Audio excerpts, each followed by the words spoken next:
బాగా డబ్బున్న వ్యాపారి దగ్గర పనిచేసే ఓ నౌకరు వెంకన్న స్వామి దర్శనానికి తిరుమల వెళ్ళాలి, ఒక 4 రోజులు సెలవు కావాలయ్యా అని అడుగుతాడు. సేటు సరే అంటూ తన జేబులో నుంచి 1000 రూపాయలు తీసిచ్చి, ఇవి నా పేరుతో హుండీలో వేయి అని చెప్తాడు. నౌకరు ఆ డబ్బులు తీసుకుని సరే అంటూ తిరుమలకి బయలుదేరతాడు. అతను తిరుపతిలో రైలు దిగంగానే ఓ నిరుపేద కుటుంబం ఆ నౌకర్ దగ్గరికొచ్చి, అయ్యా మేం భోంచేక 2 రోజులవుతుంది, మాకు భోజనం పెట్టిస్తారా అని అడుగుతారు. నేనే చాలని డబ్బులతో వచ్చా, మీకు భోజనం పెట్టిస్తే నాకు తిరిగిల్లే ఛార్జీలు కూడా మిగలవు, నన్ను క్షమించండి అని నౌకర్ అంటాడు. ఆ పేద కుటుంబం సరే అంటూ వెళ్ళిపోతుంటే నౌకర్ వాళ్ల పరిస్థితి చూడలేక, అయ్యా ఒక్క నిమిషం, మీకు నేను భోజనం పెట్టిస్తా, కానీ నాదొక చిన్న విన్నపం, భోజనం చేశాక మీరు మా సేటు కుటుంబాన్ని ఆశీర్వదించాలి అని అంటాడు.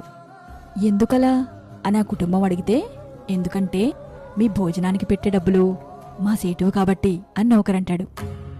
ఆ పేద కుటుంబం సరే అంటూ కడుపారా భోంచేసి సేటు కుటుంబాన్ని మనసారా దీవిస్తారు. బిల్లు 900 అవుతుంది.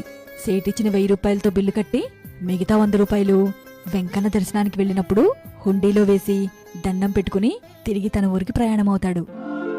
ఇక మరుసటి రోజు తెల్లవారుజామున ఆ వెంకన్న స్వామి సేటు కల్లోకొచ్చి, నువ్వు పంపిన 900 అందాయినాయినా, నీ కుటుంబంతో సహా 10 కాలాల పాటు సంతోషంగా ఉండు అని దీవిస్తాడు.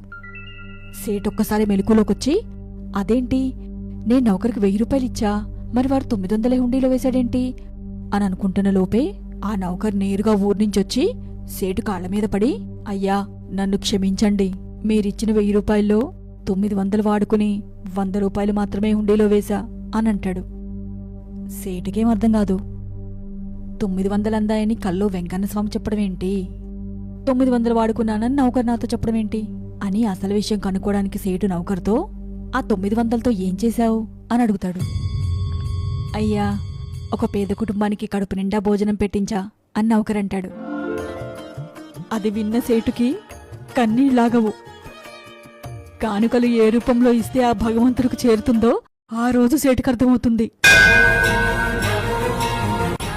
నౌకరు హుండీలో వేసిన 100 రూపాయలు కాదు, ఓ కుటుంబం కడుపు నింపిన ఆ 900 భగవంతుడికి అన్నాయని ఆ సేటు తెలుసుకుంటాడు.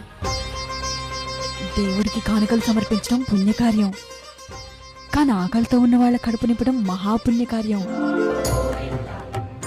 మానవ సేవే మాధవ సేవని ఆ సేటు కల్లోకొచ్చి చెప్పకనే చెప్పాడా గోవిందుడు.